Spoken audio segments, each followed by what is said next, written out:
咱们家庭养花推荐使用这个微生物菌肥。第一个，它不伤苗，这个用肥安全。像咱们育的这个小苗，新买植物到家的这个苗，刚换盆的这个苗都可以用。它和传统的氮磷钾肥料不同啊，施加到土壤当中，咱们浇水，微生物被激活以后，它首先是刺激植物这个根系啊，夸夸的进行一个生长啊。植物长根以后，咱们确保这棵花在你家它能活。那么第二个，加它以后啊，土壤当中的微生物繁殖起来以后，它会在土壤当中释放大量的这个有机酸，调节土壤的一个酸度。那么同时，这些酸性物质啊会溶解土壤当中产生一些化学反应的一些氮磷钾啊，重新释放，被植物根系所吸收。那么这样，咱们日常养花的时候啊，就不用过度着迷去给土壤进行调酸啊，微生物帮你做了。另外，微生物分解一些物质以后啊，土壤当中的一些盐害会减少啊，减少盐对根系的一个胁迫，减少盐对根系的一个伤害，那么保证土壤的一个健康性啊，让咱们植物的根系在土壤当中舒舒服服的生长，这样这个植物的新芽啊就会变得越来越好。那么第三个就是微生物在土壤当中繁殖起来以后，那么这个微生物它会大量的分泌一些胶体类物质啊，这个胶体类物质是干啥的？就是它会把土壤啊粘合成一块一块的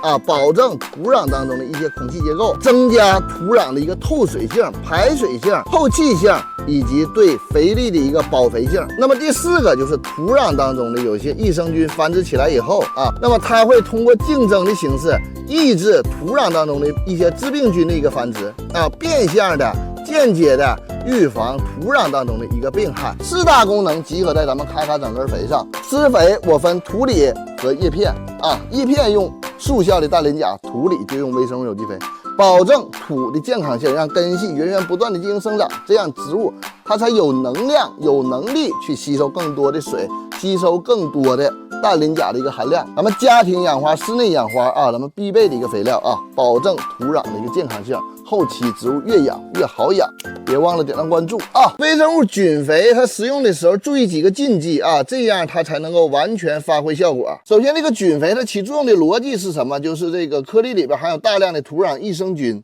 啊，它是复合型的。微生物起作用的点就是这个颗粒里边的这个有益菌啊，它通过繁殖、通过分泌啊，分泌很多物质啊，像酸性物质调节土壤酸度啊，分泌胶体改良土壤的一个板结，它分泌一些激素类物质，包括一些抗生素啊，它对根系的一个刺激性的一个作用啊，达到生根、养根、壮根的一个目的。那么还有就是微生物，它在土壤当中啊，它会产生很多菌丝，它形成一个粘连的一个通道啊，它会把远处的一些磷钾释放出来，通过这个菌丝是吧，输送到根系周边。啊，让根系进行吸收。那么微生物有这么大的作用，那么使用的时候一定要让微生物繁殖起来。那么第一点要注意的就是，微生物它需要一些湿度，它才能够进行繁殖。所以咱们用的时候啊，咱们撒在盆面以后啊，给它扒拉扒拉土啊，用土给它微微覆盖一下，这样会有效的保证咱们浇水以后土壤当中的一个湿度。那么同时土盖住以后啊，它也避免了阳光直射啊，因为紫外线都杀菌啊，避免阳光直射啊。那么有湿度，阳光不直晒啊，那么这个微生物会在土壤当中进行繁殖。第二个禁忌就是避免它和杀菌药共同使用。